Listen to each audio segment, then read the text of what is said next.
Alors nous prions vraiment ton départ, puisque tu étais un grand frère, que tu mettais vraiment la paix, il fallait la vérité. Tu le dis, tu parlais, il n'y avait pas question de causer. Il n'y avait pas question de dire que c'est à peu près. Ça n'allait pas même. Excusez-moi un peu, mais si ça n'allait pas, même mon grand frère choqué, s'il avait des coups de poing. D'autant plus que même lui-même aussi, il m'a un peu donné un peu, qu'aujourd'hui peut-être j'ai acquis un peu beaucoup de choses grâce à lui. Grâce à lui. Je vous remercie. Merci beaucoup.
Au nom du Père et du Fils et du Saint-Esprit, le Seigneur soit avec vous.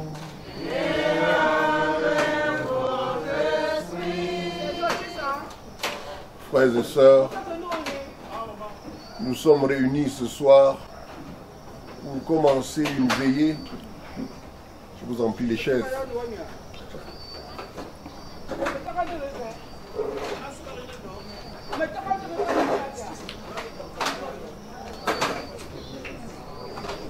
Il s'en est allé.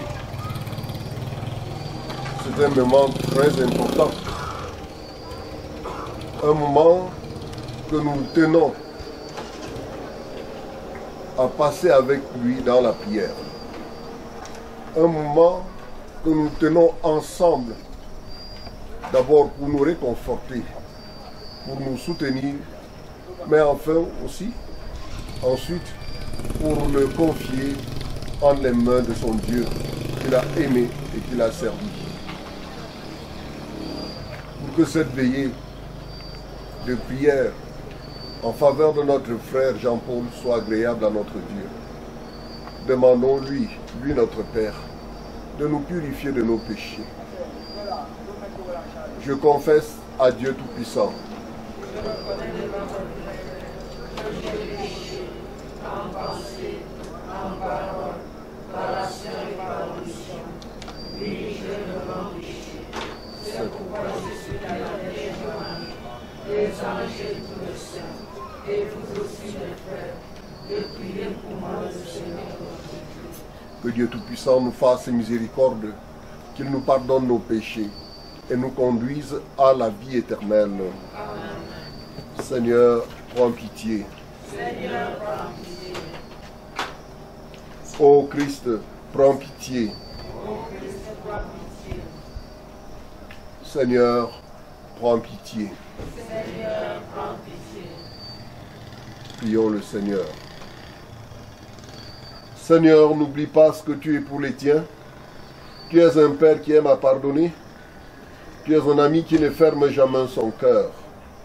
Écoute-nous quand nous t'implorons pour ton serviteur Jean-Paul, notre frère, que tu as appelé à toi.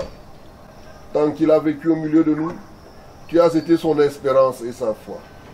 Maintenant, reçois-le dans ta maison, à la place que tu as préparée. Ouvre-lui tes bras et donne-lui le bonheur que rien ne peut détruire. Par Jésus-Christ, ton Fils, notre Seigneur et notre Dieu, qui vit et règne avec toi dans l'unité du Saint-Esprit, maintenant et pour les siècles des siècles. Amen. Asseyons-nous.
Première lecture. Lecture de la lettre de Saint Paul, apôtre aux Romains. Frères, si Dieu est pour nous, qui sera contre nous? Il n'a pas refusé son propre Fils, il l'a livré pour nous tous. Comment pourrait-il avec lui ne pas nous donner tout? Qui accusera ceux que Dieu a choisis, puisque c'est Dieu qui justifie? Qui pourra condamner, puisque Jésus est mort? Plus encore, il est ressuscité. Il est à la droite de Dieu et il intercède pour nous.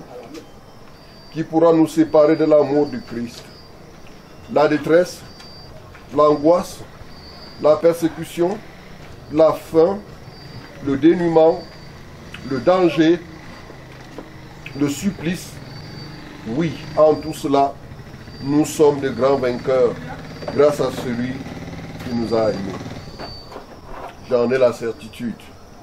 Ni la mort, ni la vie, ni les esprits, ni les puissances, ni le présent, ni l'avenir, ni les astres, ni les cieux, ni les abîmes, ni aucune créature, rien ne pourra nous séparer de l'amour de Dieu, qui est en Jésus-Christ, notre Seigneur.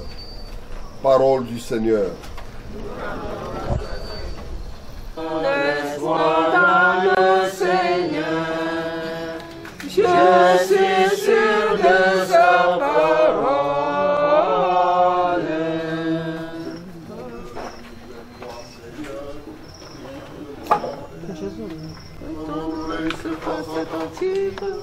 Au cri de ma prière, je mets mon espoir dans le Seigneur, je suis sûr de sa parole. Seigneur, Dieu jusque-là, mes frères, toi se trouve le pardon, pour que l'homme te craigne. Je mets mon espoir dans le Seigneur, je suis sûr de sa parole. Soit avec vous.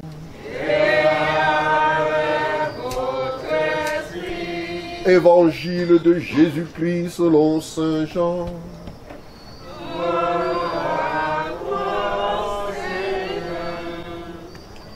En ce temps-là, Jésus disait à ses disciples, « Comme le Père m'a aimé, moi aussi je vous ai aimé. Demeurez dans mon amour si vous gardez mes commandements. vous demeurerez dans mon amour, comme moi j'ai gardé les commandements de mon Père, et je demeure dans son amour. Je vous ai dit cela pour que ma joie soit en vous et que votre joie soit parfaite. Mon commandement le voici.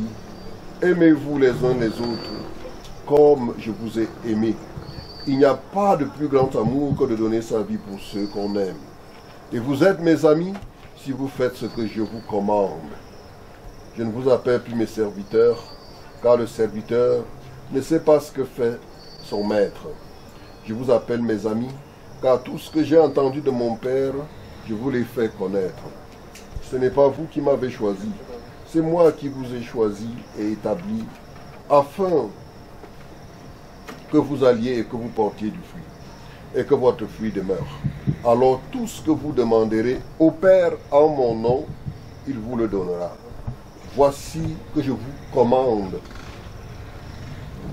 de vous aimer les uns les autres. Acclamons la parole de Dieu.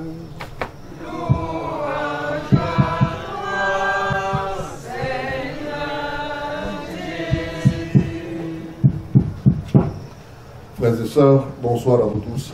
Bonsoir, mon Père.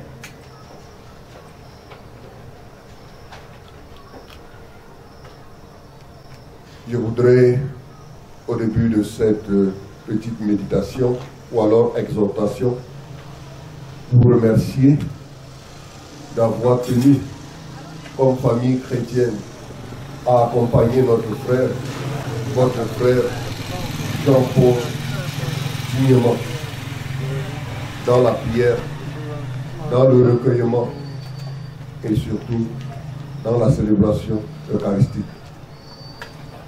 Comment cela aurait pu en être autrement dans cette famille qui est le creuset de la foi dans cet espace, dans ce quartier.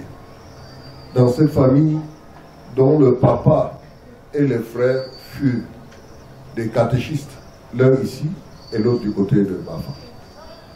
Dans cette famille qui partage, qui a pu donner des enfants à Dieu, je pense au Père Chine, mais je voudrais penser au feu Père Tchatché. Et je voudrais vous exhorter à rester dans cette foi, à garder cet héritage que les parents nous ont donné. Je voudrais aussi partager avec vous votre peine, parce que je me rappelle bien, ça ne fait pas 1 an, sinon plus, juste que j'étais ici avec vous pour accompagner un membre de la famille. Et parfois, on peut se dire, c'en est trop, on peut se décourager de vivre des événements pareils. Il y en a qui peuvent pleurer jusqu'à dire, oh, non, la mort est venue habiter chez nous. Et je voudrais, en partageant votre peine, dire que je comprends ceux qui peuvent penser ainsi. Mais n'oubliez pas que notre vie, comme notre mort, appartient à Dieu. C'est lui qui détient le destin de tout un chacun. C'est lui qui sait quand est-ce qu'il fait venir chacun. C'est encore lui qui sait quand est-ce qu'il peut bien le prendre, selon son bon temps et selon son bon vouloir. Je voudrais que tous ces événements que vous avez vécus, spécialement ces derniers moments, ne vous éloignent pas de Dieu. Je voudrais que tous ces événements ne vous mettent pas dans la posture, n'est-ce pas, de celui qui critique Dieu.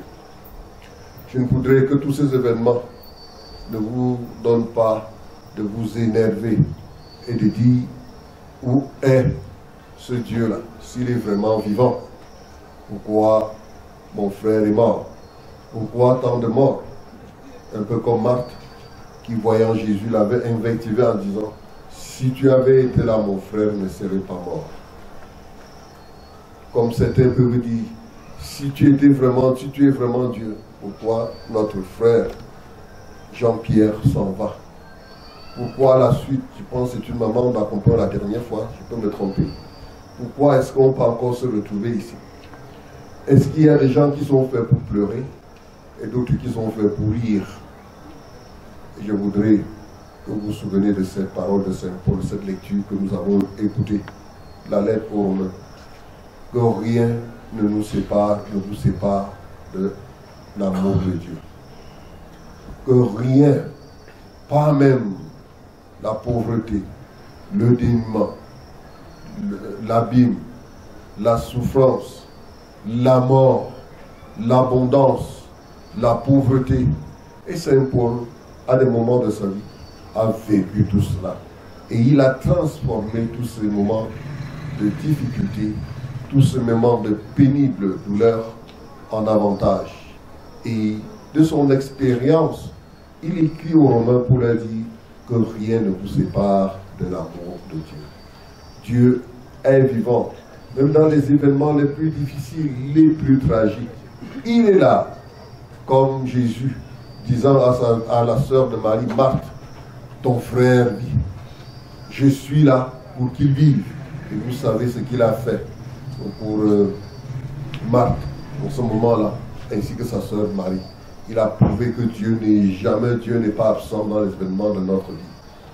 Dieu n'est pas absent dans la douleur qui vous torture ces derniers temps. Dieu n'est pas absent dans les disputes et les querelles qui certainement vous habitent.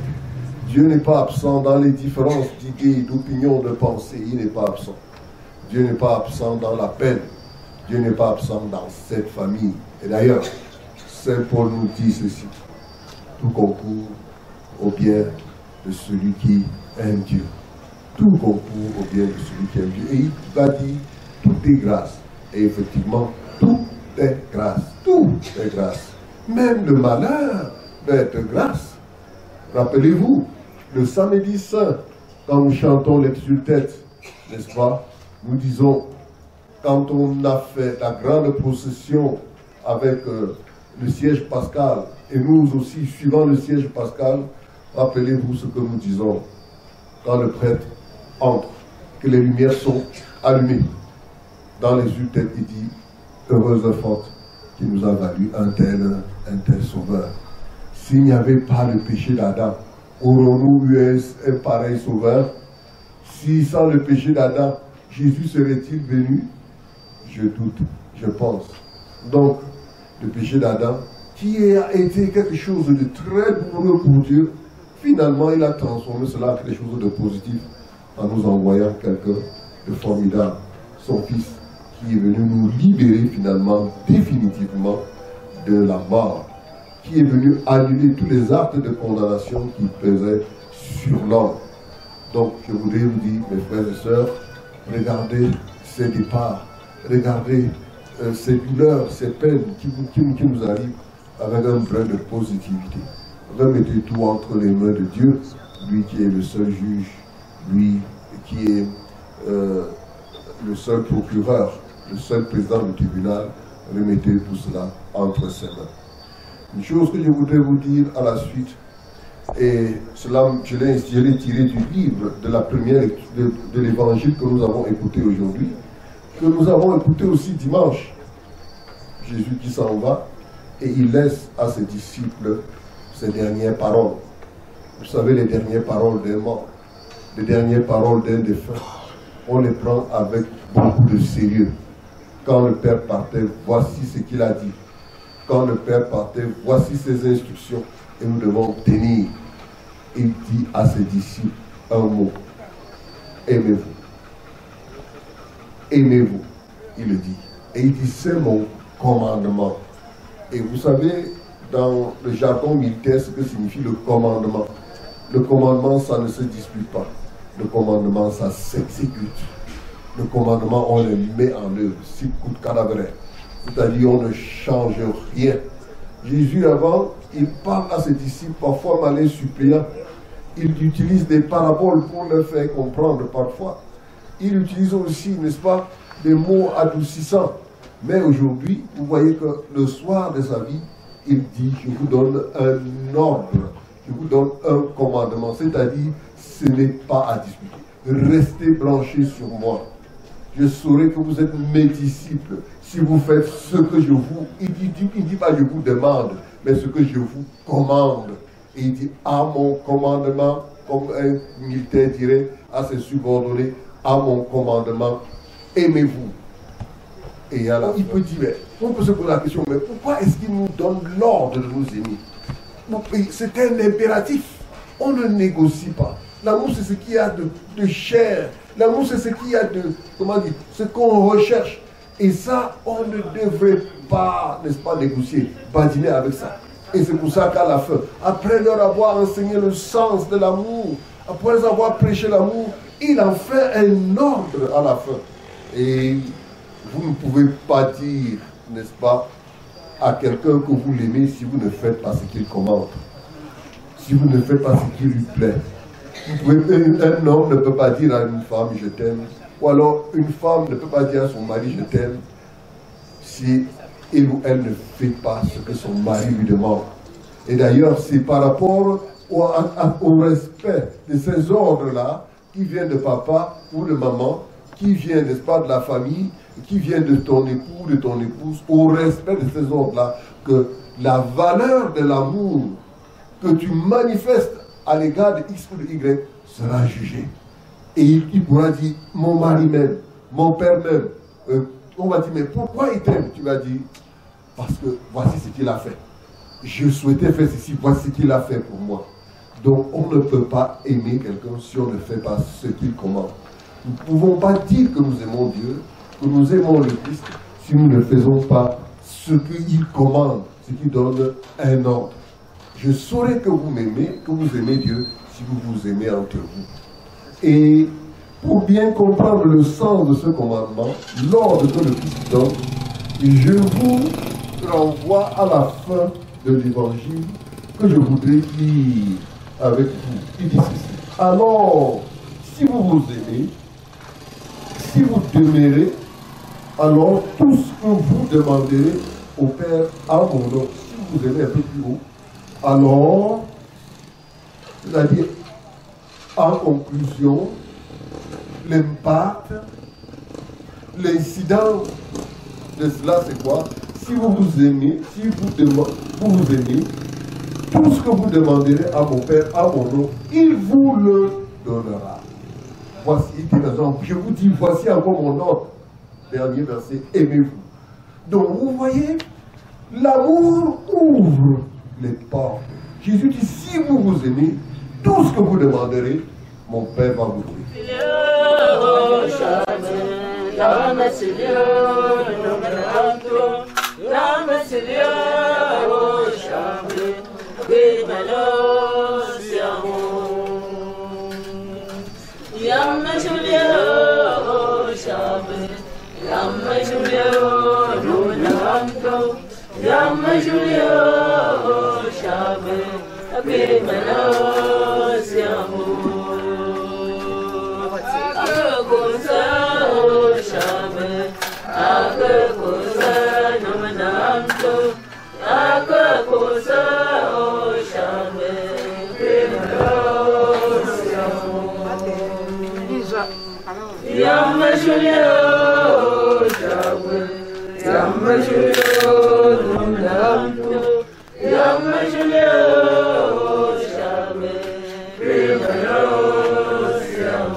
Prends pitié, Dieu très bon, de notre frère Jean-Pierre qui s'en est allé.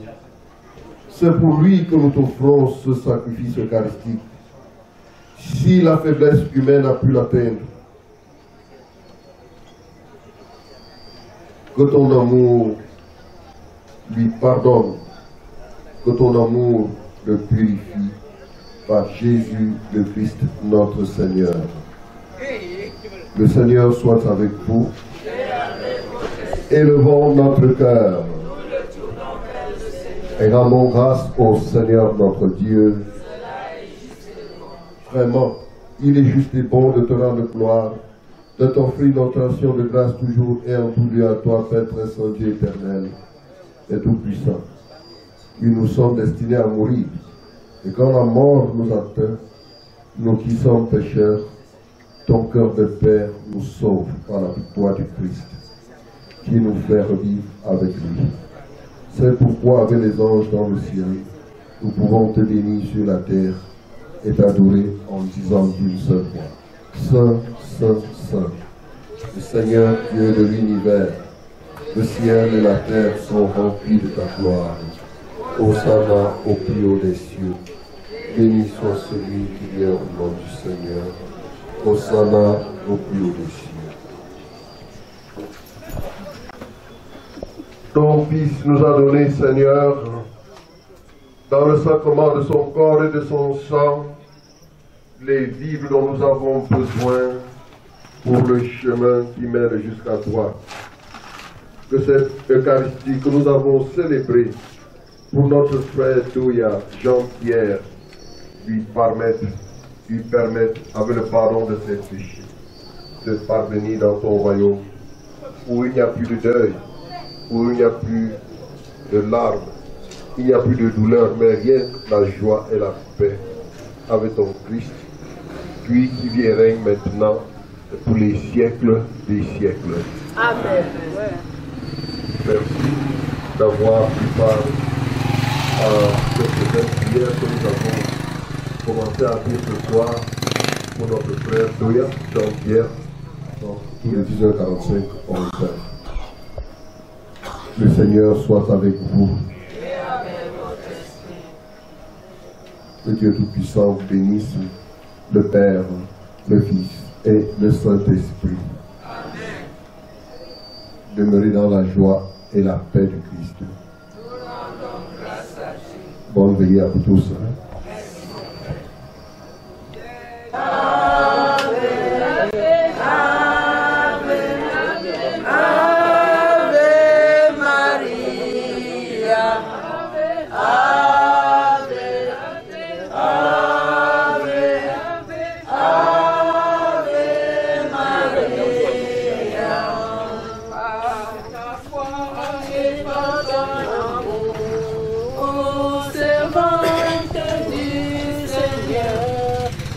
Participe à l'œuvre de Dieu, pleine de grâce, nous t'acclamons. Ave, Ave,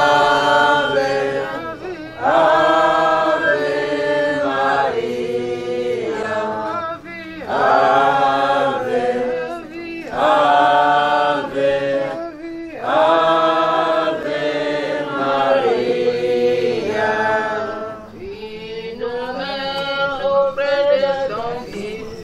Qui nous parle de l'amour et nous apprend ce que les pardons, pleine de grâce nous écoutons. Ave, Ave,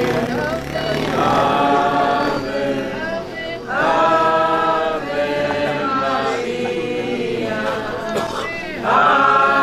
Ave,